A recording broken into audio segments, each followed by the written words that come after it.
berita-berita apa bukan berita sih sebenarnya kayak yang cacatan konseks itu banyak loh. Ini Mail, gue tahu banyak soal itu. Yang dia juga open di sana, open BO di UK, habis di EW sama bule dikasih 200 pound sterling. Gila nggak ini? Bos, gila nggak? Main masih bertanggung jawab ini. Sampai dibilang open BO 200 pound sterling. Jadi kami menjadi rancu. Tapi ketika dua keterangan berbeda, apa yang harus kita lakukan? Karena anak ini di bawah umur. Enggak, Padel ini lelaki yang kuat. Serius, saya melihat tadi malam. Padel bilang sama saya, Bang, percaya sama Padel. Kita lawan ini, Bang. Saya difitnah ini, Bang. Bahkan, ya mohon maaf, Padel meluk saya lama sekali. Jangan tinggalkan aku, Bang Rahmat. Ada itu, kalau dilakukan suka sama suka, bagi saya unsurnya itu tidak masuk sebenarnya. Bagi saya ya. Tapi ya silahkan aja. Karena kemarin Hotman menyatakan kalau di bawah umur itu masuk bagi dia. Tapi bagi saya enggak.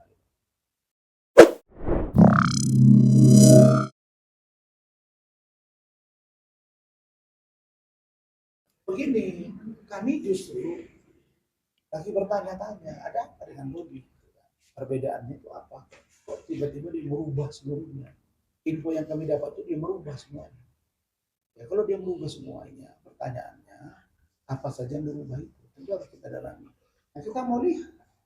Nanti kan diperiksa ada didampingi Rahmat, ada saya lihat. Nanti Rahmat akan info, saya juga akan lihat. Kalau kami lihat ini benar-benar ada dua fakta yang berbeda. Ada yang disembunyikan secara terang-benderang dan secara sengaja untuk membohongi. Sehingga kami masih akan bersikap. Tapi sampai hari ini muncul pertanyaan di benak kami. Keterangan yang berbeda itu apa saja? Kemudian dalam rangka apa melakukan itu? Nah, kami dapat informasi si Loli ini kan katanya kemarin di salah satu yayasan di Cisarua Bogor. Tapi kami mendapat informasi Bude ini katanya ya info-infonya ada dia punya ilmu yang mungkin bisa ya kita nggak bilang mistik lah ya, mungkin batin ini apakah dia dalam keadaan beri keterangan itu benar atau apapun. Makanya saya sebenarnya ingin ada video Rahmat nih, Bu Ida kan ikut juga timnya, kita ingin mendengar dari Loli Rahmat ya kan. Saya mau lihat betul video dia, Om saya udah sadar responnya dia betul itu kami Loli udah sadar, Om selama ini Loli begini. Kalau itu video itu pun dikirim private saya nggak apa-apa, kirim aja ke nomor saya nggak dibilang Om jangan disebar ya, enggak, yang penting ada pegangan. Om saya itu begini sebenarnya begini saya diambil duit saya segini kan, NM kan bilang begitu, semua uang transfer ke Martin, ke istri Martin. Harus jelasin bahwa kami melakukan ini, kami begini. Jadi jelas, Om, Loli sekarang sadar. Dulu saya nggak sadar dipengaruhi gini. Ya udah, kami akan bersikap. Makanya saya kemarin tidak ada keberatan saya juga untuk dilakukan penahanan. Saya jujur aja, karena Rahmat itu sudah lama ikut saya. Dia juga punya pandangan, saya punya pandangan. Semalam kami agak berbeda. Benar, Rahmat bilang, Pak ini masih dipertahankan. Kita harus perjuangkan. Saya bilang, Man, saya setuju pendapatnya. Tapi ketika dua keterangan berbeda, apa yang harus kita lakukan? Karena anak ini di bawah umur, nggak mungkin juga. Kamu tidak ditahan. Karena judulnya dugaan pelecehan seksual di bawah anak, di bawah umur. Terus kami ya, oke lah kalau begitu kita lawan untuk mendengar keterangan Martin, keterangan dari father. Ya sudah, Rahmat dengan mereka dan bersedia keras, oke. Kalau gitu kita dampingi. Jadi keterangan yang barangkali perlu agak lebih rinci, pendapatnya udah silakan. Gimana semalam? Jelasin ya. Sampai benar. Tapi di bawah umur Bang, tapi dia udah dewasa. Sampaikan aja singkat. Oke, gini ya. Terkait dengan Fadel, Di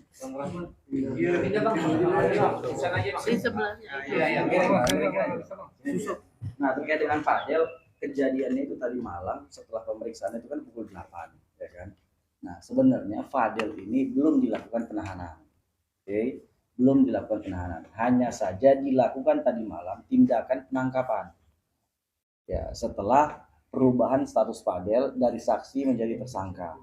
Gitu. Jadi setelah penangkapan itu penyidik diberikan waktu 1 kali 24 jam untuk menetapkan apakah Fadel ini akan ditahan untuk 20 hari ke depan atau tidak. Nah, begitu tadi malam penangkapan, saya karena memang Pak Rasman sudah ada kegiatan di live di salah satu stasiun TV, saya mengambil sikap gitu. Saya harus perjuangkan Fadel gitu. Nah, tadi malam sekitar jam 11 setelah pemeriksaan Martin, ya, karena memang tadi malam kami menganggap tidak fair penetapan tersangka ini karena banyak saksi ada chart yang kami ajukan sejak awal itu belum diperiksa, termasuk Martin, Liliana, dan Bintang, ya kan. Walaupun Eda dan Ibu Juliana sudah diperiksa kan gitu, tapi ada saksi fakta lain yang menurut kami ini bisa meringankan Fadel, namun ini belum diperiksa. Makanya tadi malam saya ngotot, saya nggak akan izinkan penangkapan ini. Saya nggak mau nandatangani surat penangkapan. Saya bilang kalau seandainya belum diperiksa Martin di situ kan gitu, karena memang Martin mempunyai keterangan yang berbeda dari tuduhan penyidikan. Karena ada satu fakta yang disampaikan oleh penyidik ketika pemeriksaan, itu kejadian pada tanggal 9 Mei. Di situ ada sebuah perbuatan yang diduga tindak pidana tadi. Nah, Martin memiliki chat antara Lodi dengan Martin. Di tanggal itu tidak ada kejadian apapun. Dan di hari itu antara Loli dan Fadel itu sedang berantem. Ada gitu. Dan kami sudah berikan kepada penyidik. Dan posisi Loli dengan Fadel ini sedang ribut gitu. Ribut karena Fadel ulang tahun kan sebenarnya. Tapi Loli lupa. Biasalah. Ribut-ribut percintaan ya kan. Pacaran gitu kan gitu. Nah, pada saat tanggal 9 itu Loli ngotot manggilnya Atin kalau nggak salah. Atin, Loli minta izin lah, Loli mau ketemu banget sama Fadel, mohonlah diperbolehkan gitu. Begitu pembahasan di tanggal 9 itu gitu. Artinya keterangan yang dipertanyakan kepada Fadel pada pemeriksaan itu kami anggap belum memenuhi unsur untuk dia ditersangkakan gitu. Dan harus diperiksa Martin terlebih dahulu. Makanya tadi malam pemeriksaan itu. Dan kemudian kami langsung mengajukan surat permohonan untuk Fadel tidak ditahan. Gitu. Jadi Fadel itu tidak ke sel, dan tadi malam nggak di sel. Fadel itu masih di ruang PPA. Ya kan? Dia Fadel istirahat juga di atas ini kok, tempat yang layak lah kan gitu. Tapi nginap di sana gitu. Karena kan tadi statusnya sudah ditangkap. Nah, tapi belum ditahan. Itu dia, itu dua perbedaan itu kan gitu.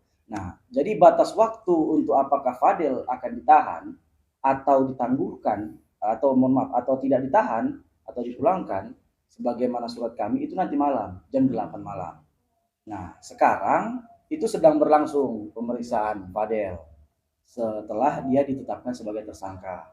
Pemeriksaan tadi dimulai sekitar jam 3. Informasi dari teman-teman lawyer kita yang mendampingi di sana masih berjalan pemeriksaannya, belum selesai. Dan tadi saya juga berpesan kalau bisa tunggu kami datang gitu kan. Supaya 20 hari dulu ya. Seperti apa kan info 3 Fadel cukup kaget dan stres nih ketika kabar sudah naik tersangka dan harus menginap di luar sendiri. Seperti apa sih Bang Ahmad? Sempat menangis kah? Kalau enggak, Fadel ini lelaki yang kuat. Serius, saya melihat tadi malam. Ketika dia disampaikan tersangka, nah kemudian dia terima surat penangkapan dan bahkan handphonenya pun sudah disita, ya kan? Fadel bilang sama saya, Bang, percaya sama Fadel. Kita lawan ini Bang. Saya difitnah ini Bang. Bahkan, ya mohon maaf, Fadel meluk saya lama sekali. Jangan tinggalkan aku Bang Rahmat. Nah, itu jam 12:30 di sana. Coba menenangkan Fadel, dia harus terima. Ini bagian dari perjalanan hidup dia gitu. Tapi Fadel kuat. Kondisinya juga Fadel itu ya dia normal, makan normal apa semua gitu kan. Tetapi ya ketika dia disampaikan itu dia shock gitu. Dia terdiam dan dia sampaikan kepalanya agak sakit gitu kan. Karena sebenarnya tadi malam itu mau diperiksa langsung Fadel. Tapi saya bilang jangan. itu malah akan membuat saya sulit berpikir untuk memberikan keterangan, kan gitu. Dan memang secara hukum seseorang yang sedang sakit itu nggak boleh diperiksa. Gitu, di posisi. Bang, tapi kalau pengakuan dari Fadel sendiri terkait yang aborsi, Fadel secara tegas dalam BAP-nya menyatakan tidak pernah mengetahui tentang aborsi, tidak pernah. Nah kemudian gini, saya tanyakan gini, tidak etis, tidak cocok gitu, nggak masuk di akal. Pasal perbuatan aborsi dituduhkan kepada Fadel gitu. Fadel ini kan laki-laki. Di mana-mana yang kita ketahui itu orang yang melakukan aborsi itu perempuan gitu. Kok Fadel yang dipersangkakan terhadap perbuatan melakukan aborsi? Saya akan lebih sepakat kalau seandainya, karena ini tadi malam saya ada juga perdebatan terkait dengan surat penetapan tersangkanya. Di dalam surat penetapan tersangka tetap disebutkan di situ perbuatannya persetubuhan dan atau perbuatan aborsi gitu. Itu tetap yang disangkakan gitu. Saya akan lebih sepakat kalau seandainya apakah turut serta atau orang yang menyuruh, intellectual dader gitu. Secara hukum harusnya itu gitu. Bukan orang yang melakukan aborsi. Nah kemudian tadi malam juga beberapa pertanyaan tentang aborsi ini. Bagaimana aborsinya dilakukan, tanggal berapa aborsi dilakukan, dengan cara apa. Itu semua ada keterangan-keterangannya, tapi Fadel menyatakan tidak pernah mengetahui itu. Nah berarti kan kalau seandainya Loli memang benar-benar telah melakukan aborsi, walaupun dia anak di bawah umur, dia harus mempertanggungjawabkan perbuatannya itu. Secara hukum, dia juga harus ditetapkan sebagai tersangka dalam perkara ini. Ini yang akan coba kami perjuangkan ke depan. Alasannya apa Bang? Atas dasar apa? Ingin Loli jadi tersangka juga? Ya karena itu persangkaan terhadap Fadel itu dua perbuatan, persetubuhan sama tadi perbuatan melakukan aborsi gitu. Bagi kami tidak cocok kalau ini yang ditersangkakan adalah Fadel. Yang berbuat kan aborsi ini perempuan gitu. tapi diduga kan Fadel yang menyuruh. Berbeda Bang, gini. Jadi kalau dalam perbuatan aborsi itu Bang, secara hukum yang dipidana pertama orang yang melakukan aborsi, ya kan? Artinya si perempuan ini. Tuh, yang dipidana pertama. Kedua, orang yang turut serta. Apakah dia membantu, ya kan? Nah, baru itu apakah dokternya membantu, itu juga harus dipidana gitu loh. Ya kan? Nah, walaupun tadi malam keterangannya ini aborsi yang dilakukan itu tidak menggunakan dokter. Ya kan? Ini versi penyidikan sebenarnya. Pertanyaan mereka gitu. Yang kemudian dibantah oleh Fadel. Minum pil lah informasinya begitu kan. Nah, kalau yang kabarnya membeli obat aborsi di toko hijau itu itu tadi malam yang ditanyakan penyidik kepada Fadel gitu. Apakah Loli pernah mengkonfirmasi atau bertanya kepada Fadel atau Fadel yang mencarikan informasi tadi gitu. Fadel secara tegas menyatakan nggak pernah sama sekali. Gitu. Kalau seandainya keterangan ini diberikan oleh Loli, maka Loli harus bertanggung jawab. Bang, terkait Fadel diduga mempunyai akses kunci kamar apartemen. Nah, gimana Bang? Itu yang menjadi bukti kuat juga, artinya Fadel bisa leluasa untuk mondar-mandir keluar masuk ke kamar. Saya heran juga sebenarnya. Yang orang abang-abang tanyakan itu semua materi penyidikan. Dan ini semua materi pertanyaan. Jadi saya duga ada kebocoran informasi ini. Karena saya dari tadi malam sengaja menutup. Memang dibocorin sama itu lah. Saya dari tadi malam, saya mohon maaf Kak Adri, ya teman-teman wartawan banyak tadi malam telepon saya sekitar jam 12 untuk meminta saya memberikan keterangan terkait dengan Fadel. Tapi saya pikir belum perlu dulu, gitu kan. Makanya saya coba tahan dan saya nggak mau juga memberikan keterangan kalau tidak ada parasman kan. Artinya inilah etik kami dalam kantor. Nah, benar tadi yang disampaikan Abang. Itu salah satu pertanyaannya terkait dengan apa tadi namanya akses tadi gitu. Nah, lagi-lagi Fadel menyatakan tidak pernah diberikan akses dan Fadel memberikan sebuah fakta bahwa akses itu hanya ada satu di apartemen itu, hanya ada satu. Yang kemudian ini dikuatkan oleh Bang Martin sebagai saksi. Karena memang kan ketika memesan apartemen itu Bang Martin yang mengurus gitu. Dan hanya satu akses ini yang diberikan. Nah, kemudian itulah akses ini ada pada Loli sendiri. Saya buka aja, ada satu bukti tadi malam yang diperlihatkan oleh penyidik. Tapi bagi saya, bukti ini tidak termasuk pada bukti yang harusnya bisa mentersangkakan Fadel, yaitu bukti foto. Gitu. Bukti foto antara Fadel dengan Loli pertama sedang berpelukan. Kemudian Loli yang mencium Fadel sebelah pipi kiri. Dan kemudian foto ketiga Fadel lagi menggendong Loli, kayak gitu ya. Kemudian foto ini bukanlah foto yang ada di dalam kamar, tetapi foto ini itu ketika Fadel dan Loli berada di mall Pondok Indah Mall, dan itu tepatnya di ini foto box gitu. Mereka berfoto di situ gitu. Jadi hanya itu alat bukti yang dipertunjukkan. Makanya saya sempat bicara dengan penyidik. Seyakin itu orang Abang menetapkan tersangka dan secepat ini, bahkan melakukan penahanan. Orang Abang harus hati-hati, aku bilang. Foto itu menunjukkan apa Bang? Artinya menunjukkan pada situ perut membesar atau seperti apa? Nggak ada. Kalau di situ nggak ada. Tidak, bagi saya itu tidak mengarah kepada perbuatan tidak pidana. Ya biasa orang pacaran, wajar lah.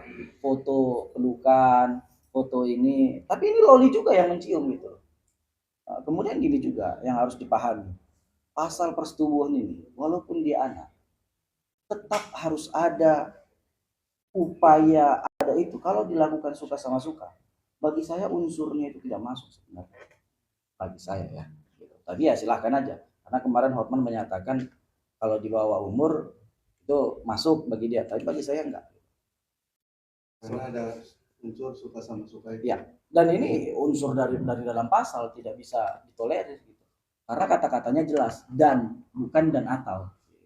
Oke ya. Berarti sebelum jam 8 nanti masih ada peluang Bang ya untuk Fadel untuk statusnya dipulangkan. masih aman. Sebelum jam Bisa 8 pulang. penetapan dari Humas nanti malam jam 8 tadi Abang. Tadi kan dijelaskan sesuai dengan SOP pengaturan, seseorang yang telah ditetapkan tersangka harus diperiksa lebih dahulu. Oke, setelah itu barulah bisa menjalani proses penahanan yang saya sebut tadi malam untuk 20 hari ke depan. Oke, kalau berkas belum lengkap juga bisa tambah. Semuanya ada limitatifnya. Jadi saya juga baru dengar dari karena kami belum banyak bercerita, dia kan baru pulang 12:30. Saya ada Zoom meeting dengan tim. Nah, jadi kalau menurut saya, kalau foto-foto itu di mall, terus itu dianggap menjadi sebuah tunjuk, saya kira nggak pas juga kan, ya kan? Iya. Jadi ini nanti begini, kami nanti ke sana akan cek, terus kita akan koordinasi dengan keluarganya. Kalau memungkinkan, kita akan lakukan upaya hukum. Bisa saja pra-peradilan, lakukan upaya hukum. Bisa saja pra-peradilan, bisa saja kita minta gelar perkara khusus. Itu nanti kita lakukan maksimal. Cuma kita akan bicara secara keluarga.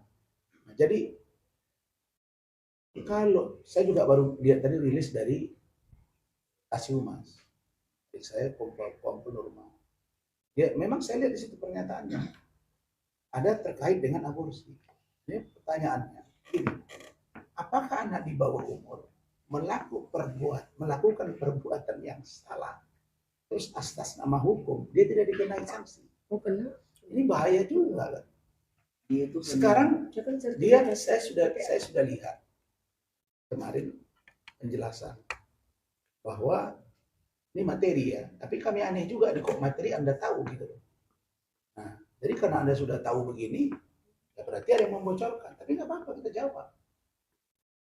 Dia disebut hamil pada bulan Mei, tepatnya tanggal 10. Tanggal 9. Di tanggal 9 itu justru kan begitu ya, Mas ya? Orang itu lagi tidak baik-baik saja. Nah, ada lagi pernyataan dari beliau, dari sebentar ya, dari keluarga saya. Kembali. Lagi sidang etik, lagi wawancara. Ya, siapkan aja kau berangkat ya. Langsung aja tanggal 18. Ya, ini Bu Eli kan, soalnya kakaknya Bu Ade kan repot nanti kalau dia nggak ada. Gini, ya kita kan orang yang fair kan. Jadi kalau di situ dikatakan ada perbuatan yang kaitannya dengan aborsi, pertanyaannya, aborsi siapa?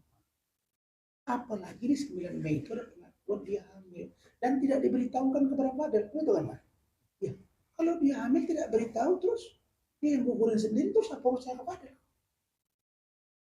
Ini menjadi bahan pertimbangan bagi kami untuk melakukan gelar perkara khusus.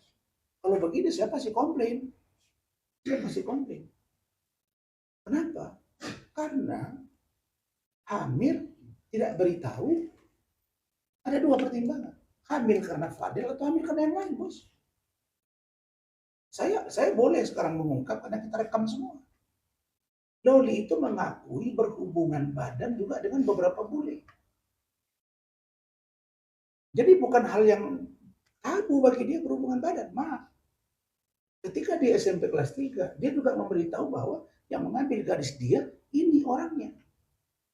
Artinya, sejak SMP dia sudah melakukan itu. Belum lagi kita lihat ada story-story dari Ismail, dari Mail. Iya kan? Yang mengatakan, maaf ya, open BO segala. Iya kan? Dari simpan itu nih. Nih, yang masalah open BO itu. Itu ada kan? Lihat nggak? Jadi, ini apa gitu? Kalau memang dia tidak melakukan perbuatan itu oleh Fadel kepada Loli, nah kalau dianggap dia melakukan persetubuhan di bawah, buktikan di mana, bagaimana caranya dan tanggal berapa. Apa buktinya persetubuhan itu? Nah tentu misalnya ada chattingan, disita handphonenya. Kalau chattingan orang biasa mesra, saya panggil sayang biasa aja sama teman saya, halo saya apa kabar? Nah, kalau orang berpelukan, gendong, apa masalah, bos? Tadi malam itu ditanya juga sama Papi Mami. Hotman gendong-gendong biasa. Nggak dibilang dia melakukan prostitusi. Kan di kolam renang, sering pegang apa. Saya juga sama teman-teman saya gini kan, saya kira begini, ini ya, saya ingin tegak. Pak Kapolres, Pak Ade, Pak Kasat. Ya, saya udah maksimal nih terhadap Polri ini. Gitu Mbak ya. Polres Jaksel juga saya sudah berupaya semua. Tolong jangan sampai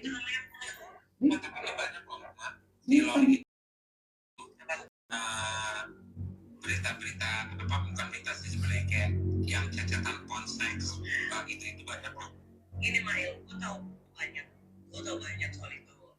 Yang dia juga open di sana open BO di UK. Habis di EW sama bule dikasih 200 pound sterling.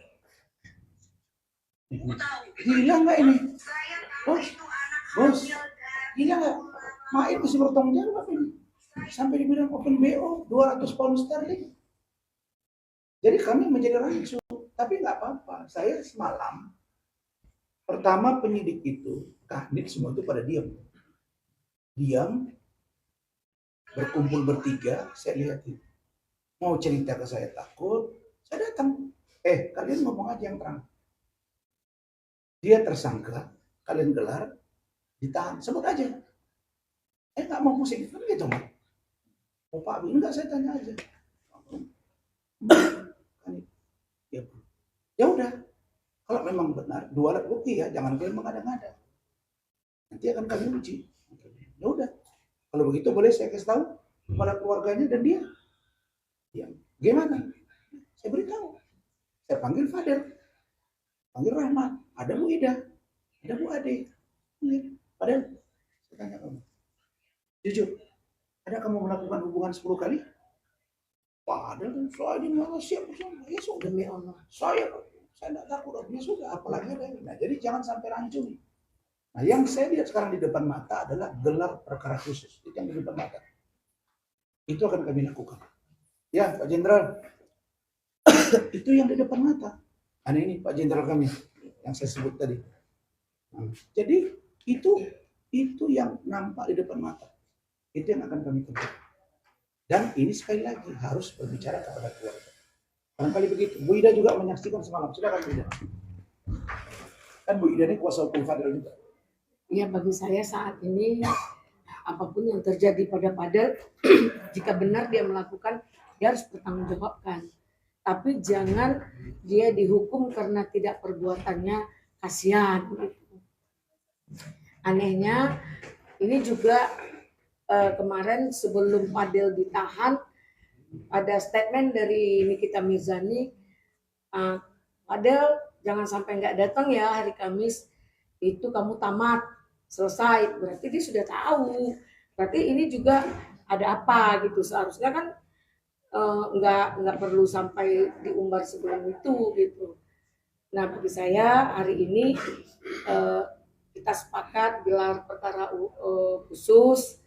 Kalau bisa, walaupun dia tersangka, apapun kita minta dia tidak ditahan, kita bisa mempertanggungjawabkan supaya dia akan kooperatif, memang kooperatif dan tidak akan melarikan diri.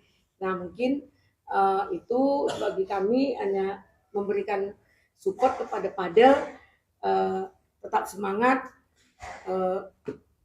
jangan pernah takut, kebenaran tidak akan pernah tergantikan. Jika Loli punya dua kepribadian dengan mengulang-ulang BAP, itu ada dalam psikis, ya, mana tahu. Sekarang kita kan tidak bisa juga menyalahkan Loli apa benar. Gimana? Ya, diuji kebohongan. Diuji kebohongan gitu. Itu kan ada dalam psikisnya. Nah, Loli harus mempertanggungjawabkan. Maaf, saya juga adalah sertifikasi dalam PPA. Itu anak umur 13 tahun membunuh semua keluarganya, dia dipidana seperti orang dewasa. Walaupun dia di bawah umur, tapi perbuatannya sudah dewasa. Loli juga, dia mungkin hanya beberapa bulan, tapi dia sudah melakukan hal-hal yang dilakukan dewasa. Jadi pendewasaan Loli ini sudah tertarbit, sudah lama. Dia perbuatannya dewasa walaupun umurnya belum dewasa. Ini juga harus dipertimbangkan. Jadi jangan sepihak, kasihan kalau zolimin dalam menzolimi Fadel saja.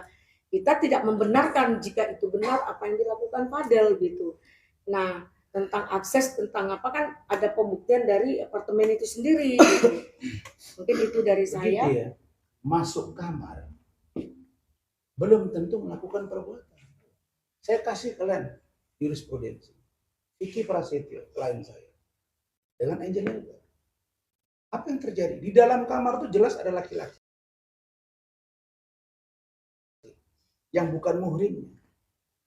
Nah, jadi yang disebut dengan ada perbuatan, katakanlah perzinahan atau persetubuhan, harus ada ditemukan sperma di situ.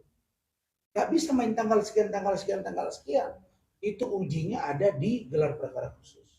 Kalau Polda Metro Jaya tidak merespon, kami bawa ke Barreskrim, minta gelar perkara khusus. Ini pekerjaan ini ada pesanan atau tidak. Tapi kalian jangan lupa bahwa NM itu harusnya kemarin dia datang panggilan dari laporan saya. Ya, tapi dia tidak datang karena dia bilang saya di IT dulu yang kami laporkan undang-undang IT. Nah, dia panggilan kedua. Ya udah, kamu nggak usah datang aja. Apalagi laporan-laporan yang lain.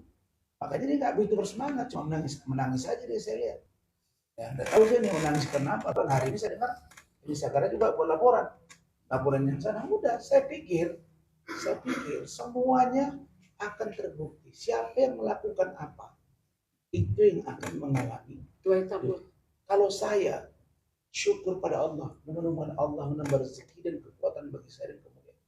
Saya untuk hidup, maaf ya, tidak usah berbahagia si A, si B, si C, Rasman sudah nggak pengacara. Saya ini udah pernah ngomong sama keluarga lama. Malah saya bilang, saya nggak usah jadi pengacara. Tapi karena teman banyak minta, siapa yang agak berani, siapa yang berani. Untuk hidup, saya klaim, tidak ada masalah. Saya nggak hidup dari dunia pengacara. Tapi saya menghidupi banyak orang dengan membuka kantor pengacara. Jelas itu. Yang driver, yang OB, yang ini. Teman-teman semua. Jadi saya hanya minta tegakkan hukum. Kalau saya dapat celah dari Rahmat dan jelasin ke saya, kalian bermain-main di Polres Jaksel, Ya, kalian saya singkat. Benar ini. Kami main. Nah, jadi bagi saya ini akan tetap kami perjuangkan. Kalau memang Fadil tidak bersalah, Iya, jangan umur 13 tahun bunuh satu rumah. Diproses. Hukumnya Anak abang kandung saya, Pak Wirdan Sanasuti, diduga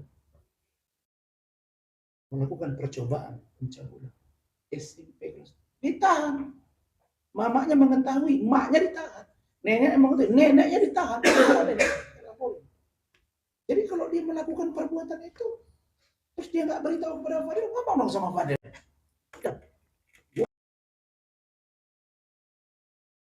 Itu.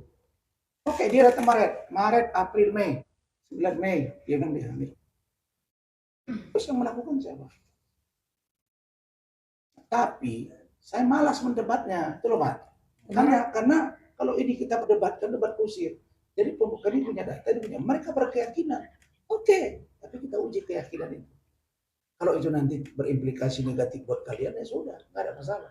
Saya nanti itu saja. Oke, terima kasih. Oke, Bang. Thank you, Bang.